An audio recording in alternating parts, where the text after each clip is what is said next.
એટીએમમાં પૈસા કાઢવા આવતા નાગરિકોને મદદ કરવાના બહાને કાર્ડ બદલી નાખી લાખો રૂપિયા પડાવી લેનાર રીડા આરોપીને વડોદરા શહેર ક્રાઇમ બ્રાન્ચે ઝડપી પાડ્યો છે.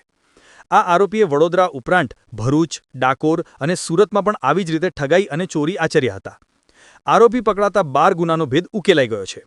પૈસા કાઢવામાં મદદ કરું એવું કહીને પિન નંબર જાણી લેતો અને હાથ ચાલાકીથી અસલ કાર્ડની જગ્યાએ પોતાનું ડમી કાર્ડ આપી દેતો હતો.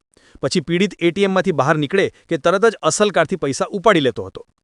ડિટેક્ટ કરાયેલા મુખ્ય ગુનાઓ: શહેરના ફતેગંજ પોલીસ સ્ટેશનના 5, ભરૂચના 2, ડાકોર પોલીસ સ્ટેશનના 1 ગુનાનો ભેદ ઉકેલાયો છે. આરોપીનો ગુનાહિત ઇતિહાસ જોતા તે 2014થી સતત આવા ગુનાઓમાં સંડોવાયેલો છે. તેની સામે વડોદરા, આણંદ, ભરૂચ, સુરત, નડિયાદ તથા મહારાષ્ટ્રના પોલીસ સ્ટેશનોમાં આઈપીસી 406, 420, 379 તેમજ બીએનએસની જુદી જુદી કલમો હેઠળ 39થી વધુ ગુનાઓ નોંધાયેલા છે.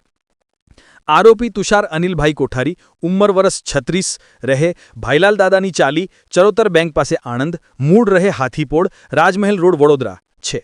તેની પાસેથી 10 એટીએમ કાર્ડ તથા 1 ઓપ્પો મોબાઈલ ફોન મળી આવ્યા હતા. Asha news Gujarati, bureau report, Vadodara.